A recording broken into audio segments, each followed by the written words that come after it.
At the lower house, leaders of the chamber assure the passage of a constitutional BBL. The proposed law is expected to be submitted for plenary debates in early May. This report. The House is all out in support for the approval of the draft Bangsamoro Basic Law, which will implement the peace agreement between the government and the Moro Islamic Liberation Front.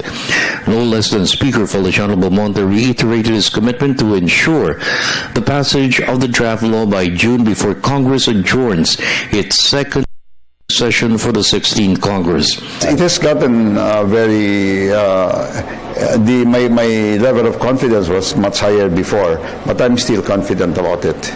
The House Ad Hoc Committee of the Bangsamoro, chaired by Congressman Rufus Rodriguez, will reconvene next week to finalize the proposed law before it's submitted for plenary debates in early May.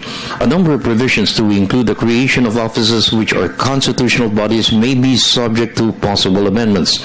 Also in question are several executive agreements, the normalization process and the demobilization of MILF forces, the creation of a Bangsamoro police, and a of the AFP for the Bangsamoro. Rodriguez assured the draft Bangsamoro Basic Law to be passed by Congress and signed into law by the President will comply with the Constitution. Rodriguez sees no reason for the government and the MILF to renegotiate a new agreement if the draft law will pass any constitutional challenge that may be raised before the Supreme Court. I believe that the resistance will settle down if the DOJ will be filing the criminal cases against those responsible. That is, to me, what is very important, because the people and the families are demanding justice. Justice can only be dispensed by the Department of Justice. In the meantime, Speaker Belmonte and Congressman Rufus Rodriguez see no reason to invalidate the peace agreement signed by the MILF's chief negotiator, Mohager Iqbal. Iqbal admitted in a House hearing last week he has been using an alias but refused to reveal his true name. There seems to be a violation in accordance with the Revised Penal Code and also the Republic Act 6085.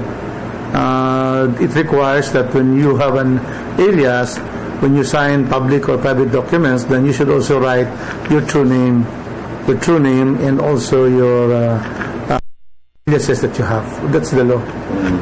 But bottom line, how would this not impact everything that he has signed for the end? Well, there are questions now, the validity of the CAB, the FAB, the nexus.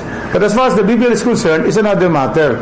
The BBL is authored by the Speaker and Congressmen who are real persons, who are elected congressmen and Speaker, and so Iqbal has nothing to do as far as the document, as the bill is concerned, because the authorship of this are the congressmen, and so we proceed with the deliberation, irrespective of what are the effects of Iqbal's aliases in these documents. I don't see it as a big problem.